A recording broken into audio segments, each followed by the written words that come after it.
Good evening and thank you for joining us tonight. The new airport screening procedures are creating a lot of backlash. One San Diegan took his opposition to full-body scanners and pat-downs to a whole new level. News 8's Adrian Moore is live at Lindbergh Field with how he chose to strip down to avoid a pat-down. Adrian? Yeah, Carlo and Barbara Lee, Sam Wolenak took off just about everything with the exception of his boxer briefs here at Lindbergh Field.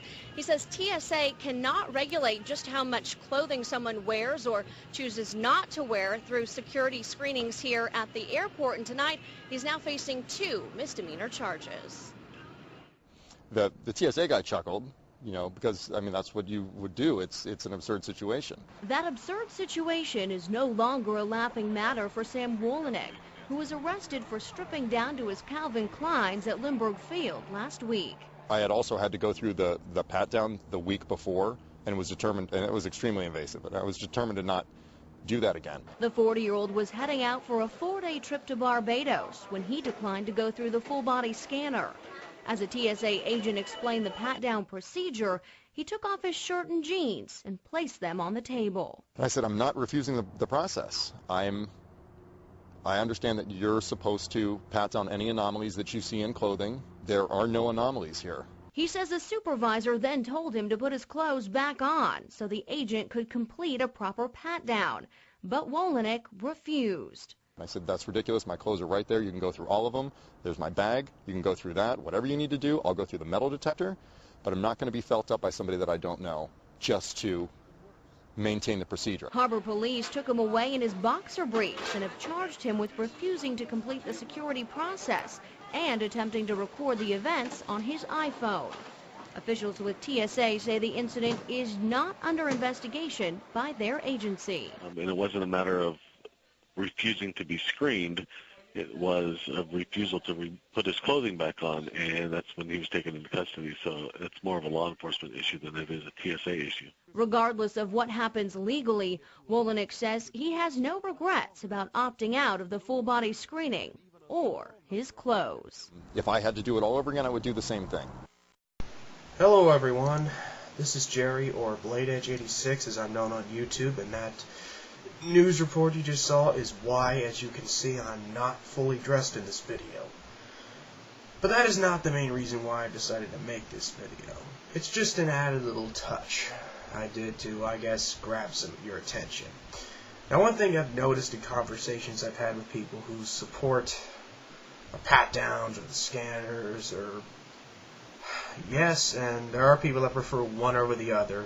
64% of the American people prefer the scanners over the pat-downs.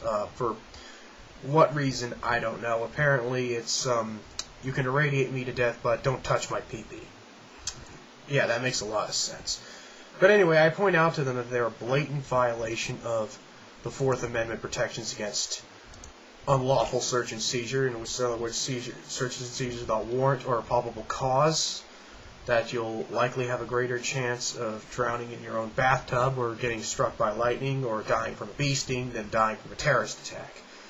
Now, that, statistically speaking, flying is a much safer form of travel than driving because, let's face it, there are a lot of morons on the road. God gave us the middle finger for a reason, folks.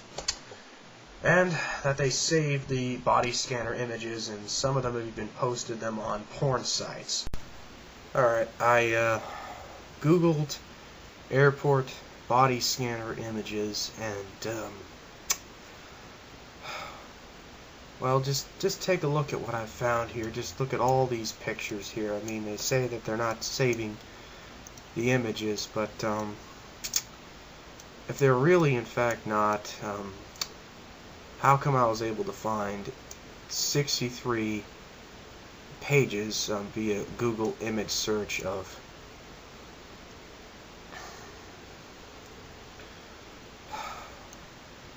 all this?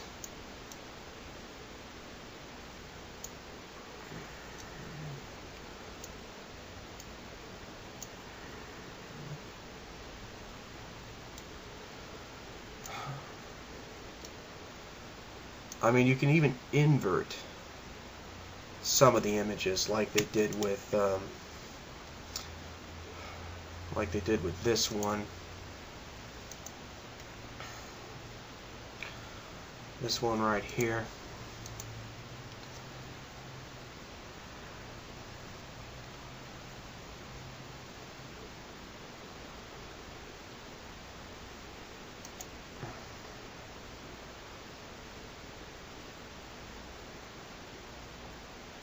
You can clearly see pretty much everything in this picture. It's laid out like a Thanksgiving turkey. I mean, you see breasts, buttocks, vagina. You see the whole meat market. And this is pretty much everything they see when you go through the scanners. So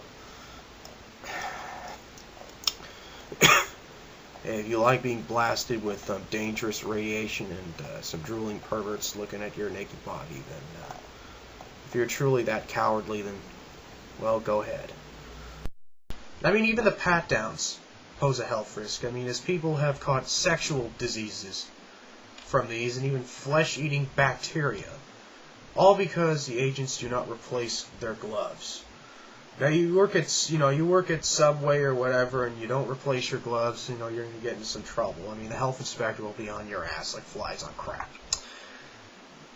But apparently it's okay if you have a uniform. So the next time you're at the airport, for all you know, the pervert that is fueling you up could have done it to 50 people before he got to you. Hooray! That just tells you that they love you.